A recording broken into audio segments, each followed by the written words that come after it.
Hi, I'm Jackie. And I'm Aaron. Have you ever walked into a restaurant and been concerned that you could be poisoned?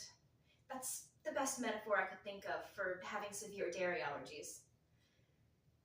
Here in the US and many other European countries, milk is everywhere. We've been told that milk is this healthy superfood, and ads threaten that our arms will fall off if we don't drink our milk. But the National Institutes of Health estimated in 2018 that 68% of people worldwide were lactose intolerant.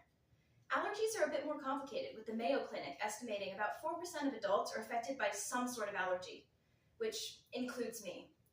Through life experiences and research, I found ways to be healthier than I ever would have drinking milk. I've learned many things about many types of food, and I'd like to persuade you today to keep my suggestions in mind. Listen, do your own research, and maybe make a change in your diet to be healthier with more natural foods. But first, why do we think milk is such a superfood? Why would people lie and say it's good if it's actually bad? Milk does have a lot of nutrients in it. Liz Jelkieswick for the American Dairy Association claims that milk contains 13 essential nutrients, which includes protein, vitamin D, and of course, calcium. According to a study by JAMA Pediatrics in 2014, milk may even add more than a centimeter to a person's final height. But this same study found that there may also be downsides. To quote the study, although higher milk consumption during formative years can contribute to greater bone density, it is also associated with greater height, which is an independent risk factor for a hip fracture. Essentially, the taller you are, the denser and heavier your bones are. The excess pressure can cause a higher risk for fractures, especially when those fractures become more dangerous. In the first year or so of life, milk is crucial to our survival and development. The prior mentioned nutrients are also found in the milk that we drink as babies, and they help us develop into stronger kids and eventually adults. But we were never intended to continue to drink milk after infancy. Those who continue to be able to digest milk after weaning have a genetic mutation called lactase persistence, referring to the main sugar in milk, lactose. And it's now common in places like America. To quote Evo Ed, in most mammals, including the 68% of humans, the level of lactase is greatly decreased over the years after weaning.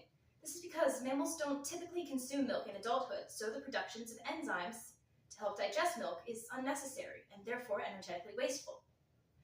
Essentially, our bodies don't think we'll need to be digesting any more milk. Why then do we do it?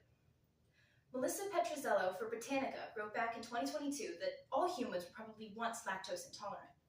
This theory says that during a time of famine, people had to resort to attempting to drink milk. Those who could stomach the milk survived the famine, passing on the gene of lactase persistence. Since then, milk has become a large part of several cultures, including our own. It's been marketed to us our whole lives. Many of us have seen the ads on TV advertising milk with many different tactics, from just listing off the nutrients to the ad I mentioned before, where a man who supposedly never drank his milk loses his arms. These ads are almost always promoted by biased sources, usually the dairy producers themselves. So of course they portray milk being good sources of essential vitamins. And I won't deny that milk does have many helpful vitamins and minerals, but is it really the best source of, say, calcium and vitamin D? Novella Louis, a registered dietitian and health writer for Eating Well, notes that a 1-cup measure of low-fat milk contains 314 milligrams of calcium, or 24% of your daily intake, according to the Food and Drug Association. 1 cup of tofu and almonds contain 15 and 6% more calcium, respectively. And non-dairy milk alternatives, like almond or oat milk, have 11 and 3% more calcium per cup, respectively. Carrie Ann Jennings for Healthline shared in December of last year that leafy green vegetables contain 21% of your daily value of calcium, and 1 cup of cooked lentils contains 19. Milk also contains 15% of your daily amount of vitamin D in 1 cup, according to Carrie Ann Jennings on a different Healthline article. Drinking orange juice with your breakfast provides 12% of your daily vitamin D, and can get an additional 5% from the yolk of an egg. If you're still worried, you can always stop at any local store and pick up a supplement for any of the nutrients provided in milk, which will provide you with a much higher dose, with a much lower chance of upsetting your stomach. In my nearly 10 years since discovering I had a dairy allergy, my family and I have been using these foods to be healthier than we would have drinking a cup of milk every day. Additionally, it's encouraged us to look into other foods and to realize how much healthier we can be when making our own.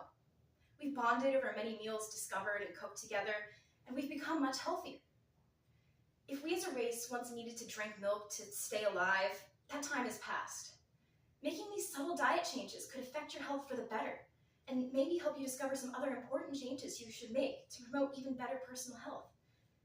If you take one thing away with you today, it's that not all food is as healthy as it seems. Watch out for foods that will make you sick, and watch out for biased sources. And listen to your body. It knows what it needs.